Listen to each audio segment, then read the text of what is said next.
بسم الله الرحمن الرحيم. الحمد لله رب العالمين، والصلاة والسلام على أشرف الأنبياء والمرسلين نبينا محمد وآله وصحبه أجمعين، أما بعد.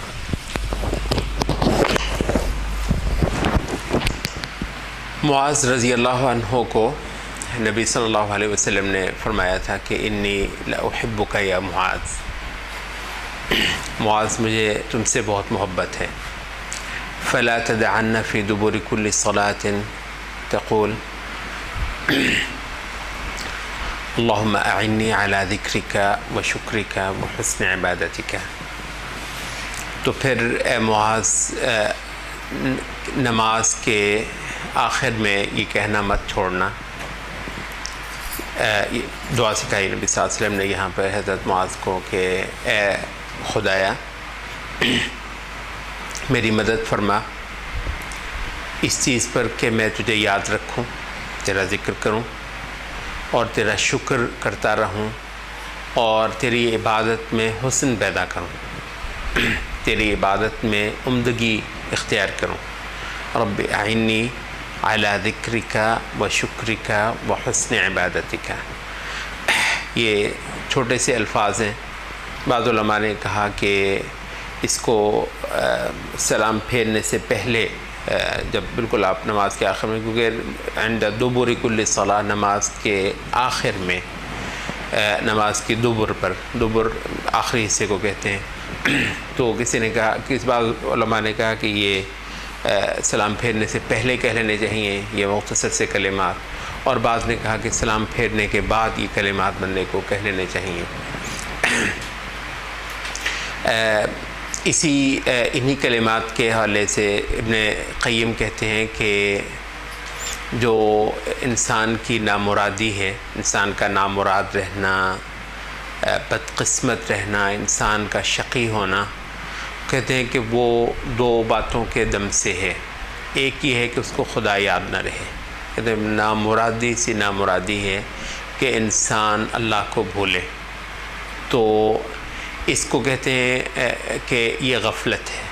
اس کا نام جو قرآنی اصطلاح بھی ہے، اور یہ جو زاہد ہیں، عبادت گزار ہیں، ان کے ہاں بھی یہ اصطلاح چلتی ہے غفلت کی حالت. تو غفلت کی حالت کیا ہے کہ جس کے اندر آدمی کو خدا یاد نہ ہو، اللہ تعالیٰ کی طرف آدمی کی توجہ نہ ہو، اللہ تعالیٰ بھولا ہوا ہو، تو اس کو کہتے ہیں کہ یہ غفلت ہے. تو کہتے ہیں نامرادی جو ہے وہ سمٹ آتی ہے ایک غفلت کے اندر، آدمی اللہ سے جو ہے وہ رخ پھیرے ہوئے ہو، متوجہ نہ ہو. اور دوسرا ہے کفران، ناشکری. انسان اپنے آپ کو خدا کا احسان مند کسی وقت نہ سمجھ رہا ہو، تو یہ انسان کی نامرادی ہے. وہ کہتے ہیں کہ اس کے برعکس جو ہے عبادت کی جو جان ہے اور عبادت کی اصل حقیقت بھی انہی دو باتوں میں ہے. کون سی دو باتیں ہیں؟ ایک یہ ہے کہ انسان مسلسل خدا کی جانب متوجہ رہے، تو یہ عبادت ہے. عبادت کا لب لبا بھی اللہ کی طرف متوجہ ہونا ہے، پروردگار کے طور پر، معبود کے طور پر، اپنے مالک کے طور پر. تو اس کو کہتے ہیں کہ یہ انسان کا ذکر کرنا ہے. اور دوسری چیز جو ہے انسان کی خوش قسمتی، کامیابی اور بامراد ہونا انسان کا، وہ یہ ہے کہ انسان خدا کا احسان مند رہے. اور یہی دو چیزیں اصل میں عبادت کا حسن ہیں. تو وہ جو تیسری چیز ہے نا، وہ حسن عبادت کا، وہ کہ ایک نے کہا کہ یہ دراصل پہلی دو باتوں کا ہی خلاصہ ہے کہ اگر آپ نے اللہ کو صحیح طریقے سے یاد رکھ لیا اور اللہ تعالیٰ کی جو احسان مندی اور شکر مندی اور اس کی نعمتوں کا اعتراف اور اس کے نیچے دبا ہوا رہنا اگر آپ نے کر لیا، تو عبادت کا حسن دراصل یہی ہے. تو مختصراً یہ دو باتیں ہو گئیں. ایک ہوا غفلت سے زیادہ نکل کر رہنا، اور زیادہ سے زیادہ حالت بیداری کے اندر رہنا. ذکر دراصل بیداری کا نام ہے.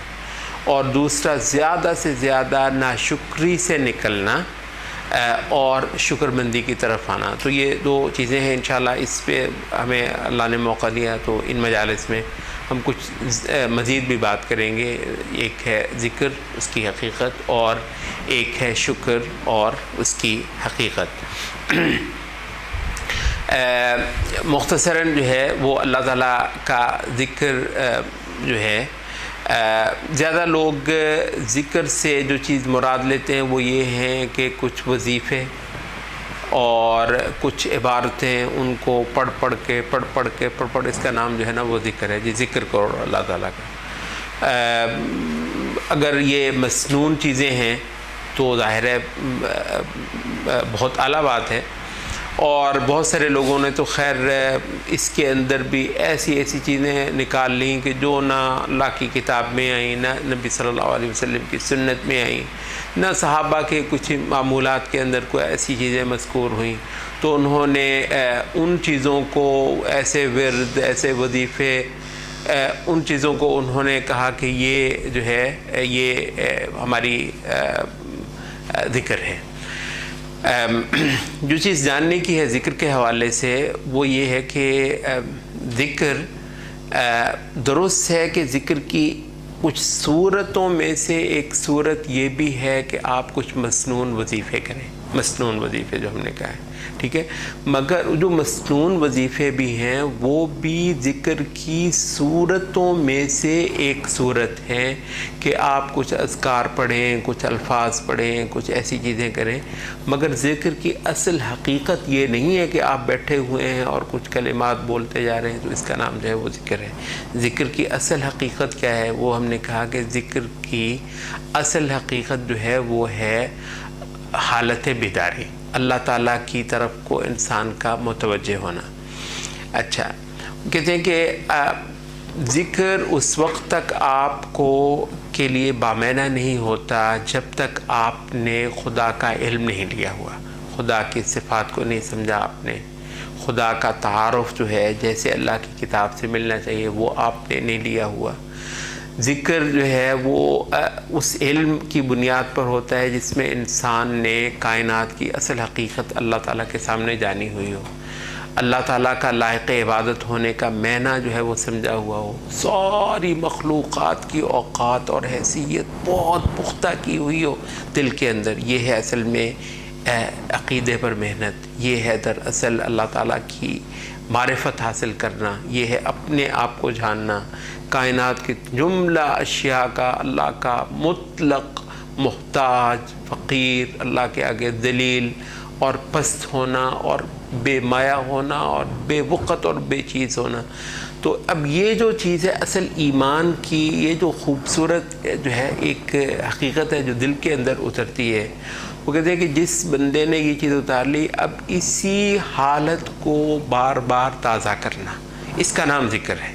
تو چیز آپ نے ایک سمجھی تھی پہلے، اس کا نام تھا علم، ٹھیک ہے، اس کا نام تھا اعتقاد، اس کا نام تھا معرفت، ٹھیک ہے. تو معرفت آپ نے پہلے، کہتے ہیں جس بندے نے معرفت حاصل نہیں کی، جس بندے نے خدا کا علم نہیں لیا، جس نے ایمان کا بنیادی سبق دل کے اندر پختہ نہیں کیا، ذکر اس کے لیے ایک مشقت ہے، ذکر اس کے لیے ایک فارمیلٹی ہے. وہ چاہے تسبیح پکڑ کر، چاہے وہ منکے پکڑ کر، چاہے کسی گوشے میں بیٹھ کر وہ صبح سے شام تک کرتا بھی رہے، وہ ذکر کی اصل حقیقت سے واقف نہیں ہے. تو اصل چیز یہ ہے کہ آپ نے ایک بنیادی سبق پڑھا اللہ کی عظمت کا، اللہ کی کبریائی کا، اس کا لائق عبادت ہونا، اس جیسا کوئی نہیں اور وہ کسی جیسا نہیں، وہ یکتا، وہ منفرد، وہ بے مثل، وہ صمد، وہ بے نیاز، وہ بہت بڑا، بہت عظیم، وہ پاکی کے لائق، وہ تسبیح کے. تو یہ جو معنی تھے آپ نے جو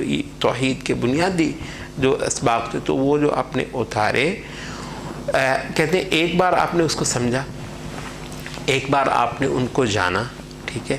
اچھا، اب جب جان لیا ایک بار تو اب ہر بار اس کو تازہ کرنا ذکر ہے، ٹھیک ہے. تو ذکر کیا ہوا؟ ذکر یہ ہے کہ خدا کی اس عظمت کو از سر نو اپنے دل پر طاری کرنا، پھر دوبارہ کرنا، پھر کرنا، صبح بھی دوپہر بھی. تو یہ جو ہے اللہ تعالیٰ کا جو ہے بکرتم و اصیلہ، صبح بھی شام بھی اللہ تعالیٰ کی یاد کرنا. تو یہ کہتے ہیں جس بندے نے پہلا سبق نہیں پڑھا، تو ذکر کا آپ نے دیکھا ہوا قرآن مجید میں بھی، کیونکہ یہ لفظ بار بار آتا ہے. تو ذکر کا مطلب آپ کہتے ہیں جی یاد دہانی. سنا ہے ذکر کا قرآن مجید کے بعض مقامات پر اس کا معنی بنتا ہی ہے کہ جی یاد دہانی. ذکر کا مطلب جو ہے وہ انسان کو تنبیہ کرنا، ذکر کا مطلب انسان کو یاد دلانا. ٹھیک ہے جی، وہ بھولا ہوا تھا اس کو پھر یاد. کیا چیز بھولا ہوا تھا؟ ٹھیک ہے، تو وہ جو چیز تو سمجھی نہیں تھی اس کو آپ نے بھولنا کیا ہے؟ توحید تو پڑھی نہیں، توحید تو جانی ہی نہیں، اللہ تعالیٰ کی عظمت اور اس کی شان جو ہے وہ تو سمجھی ہی نہیں. اچھا، تو اب وہ بیٹھ گیا ہے وہ وظیفے کرنے کے لیے. وظیفے آپ جو سنت کے اذکار ہیں کم از کم آپ ذرا ان کو پڑھیں تو صحیح، اس کے معنی پر غور کریں. اللہ تعالیٰ کی ایسی ایسی تعریفیں، اللہ تعالیٰ کی ایسی زبردست ستائش، ایسی حمد اس کی پاکی اور اس کی عبادت کا ایسا اعتراف. ہم نے کل جیسے کہا تھا کہ یا اس کی شان کا اعتراف یا پھر اپنی کم آئیگی اور اپنا قصور اور اپنا جو ہے وہ زیادتی، اس بات کا اعتراف. تو یہ ابدیت کا اعتراف ہے. تو یہ بنیادی طور پر توحید یہی ہے کہ اپنی ابدیت کا اعتراف کرنا اور اس کی معبودیت کا اعتراف کرنا. تو مختصراً بات کیا ہوئی کہ ذکر بنیادی طور پر پہلے ایک سبق جب لیا ہوا ہو تو اس سبق کو بار بار ذہن نشین کرنا، بار بار یاد کرنا، اس کا نام ذکر ہے. تبھی ہم نے کہا کہ ذکر ایک حالت بیداری ہے کہ جس کے اندر آپ جاگ رہے ہوتے ہیں، آپ متنبہ ہوتے ہیں اور آپ ان چیزوں کو پوری طریقے سے ذہن کے اوپر طاری کیے ہوئے ہوتے ہیں. کیونکہ انسان بے شمار چیزوں کے اندر مصروف بھی ہو جاتا ہے، اس کو کاروبار بھی کرنا ہے، اس کو روٹی بھی کمانی ہے، اس کو معاشرے کے اندر بھی رہنا ہے، اس کو لوگوں کے ساتھ گھلنا ملنا بھی ہے. تو اس کے اندر جو ہے وہ زیادہ سے زیادہ ایسے اسباب ہوتے ہیں کہ وہ اس حالت سے یا تو نکل آئے کسی وقت، یا پھر یہ کہ وہ حالت اس کے اوپر جو ہے وہ اس کی گرفت ڈھیلی پڑتی جائے. تو جیسے ہی وہ ڈھیلی پڑتی ہے تو یہ پھر پلٹ کر بار بار آتا ہے. اسی وجہ سے حالت ذکر میں آنے کے لیے ایک اور لفظ بھی ہے، قرآن مجید کے اندر بھی مستعمل ہے اور حدیث کے اندر بھی جو ہے وہ ہے انابت. تو انابت کا جو لفظ ہے وہ کیا ہے؟ آپ نے دیکھا ہوگا تو انابت کسی وقت توبہ کے لیے بولتے ہیں انابت کا لفظ، اور کسی وقت انابت کا مطلب رجوع کے لیے بولتے ہیں. تو آپ کو پتہ ہے توبہ کا معنی بھی رجوع کرنا ہی ہے، بنیادی طور پر لوٹ آنا، واپس آنا. وہ جسے کہتے ہیں نا مالک کے قلعے پر دوبارہ آ جانا. وہ بھاگا ہوا تھا جانور کو اور چیز جو ہے آخر جو ہے نا وہ مالک کے گھاٹ پر جو ہے نا وہ آ جاتا ہے. تو مالک کے پاس لوٹ آنا بندہ بن کر اور اس کا مملوک بن کر، تو اس کا نام ہی تو انابت جو ہے وہ توبہ کے معنی میں، رجوع کے معنی میں، لوٹ آنے کے معنی میں انابت کا جو ہے وہ لفظ بولتے ہیں. لیکن بنیادی طور پر انابت کیا ہے؟ انابت وہ یہ کہ انسان بار بار مالک کے فضل پر نظر کرنا، مالک کے پاس اس کے ہاتھ میں جو کچھ ہے بندے کے لیے، تو بار بار اس پر آدمی کی نظر آنا، اس پر آدمی کا للچانا اور اس کے لیے ایک رغبت پیدا کرنا. تو اس وجہ سے نفس کا پلٹ کر ادھر کھبا ہوا تھا، ادھر بھولا ہوا تھا، ادھر الجھا ہوا تھا، ادھر مشغول تھا، تو پھر جو ہے نا خدا کو یاد کرنا، تھوڑی دیر پھر خدا کو یاد کرنا. تو اس کا نام جو ہے وہ انابت ہے. تو انابت بنیادی طور پر حالت ذکر میں آنے ہی کا نام ہے. تو یہ نماز جو ہے جب بھی پڑھا کریں اس کو جو ہے وہ حالت بیداری سمجھنا، یہ دراصل خدا کی یاد کے اندر محو ہونا، یہ خدا کی جانب متوجہ ہونا، اس حالت کو اپنے اوپر بار بار طاری کرنا جو ہم نے ایمان کے بنیادی عہد کے اندر ایک بار سمجھی اور دل کے اندر بٹھائی تھی. تو یہ چیز جو ہے ذکر ہے تو وہ ہے کہ جس کے لیے رسول اللہ صلی اللہ علیہ وسلم خصوصی تلقین فرماتے ہیں معاذ رضی اللہ عنہ کو کہ میں اور محبت بھی جتاتے ہیں یہاں پر وہ دیکھو مجھے تم سے محبت ہے. تو مطلب یعنی گویا کہ بہت ہی مزے کی پیار کی ایک بات جو ہے وہ تمہیں میں سمجھا رہا ہوں. تو خدا سے بار بار یہ مانگنا کہ خدایا مجھے میری اس پر مدد فرما کہ میں تجھے زیادہ سے زیادہ یاد رکھوں, زیادہ سے زیادہ میں تیری جو حقیقت ہے جو انسان کے سمجھنے کے لائق ہے یا انسان کے بس میں ہے جتنا, تو میں تیری جو شان ہے, تیری جو عظمت ہے, تیری جو توحید ہے اس کو بار بار اپنے ذہن پر تازہ کروں اور اپنے دل کے اندر اس کو زندہ کروں.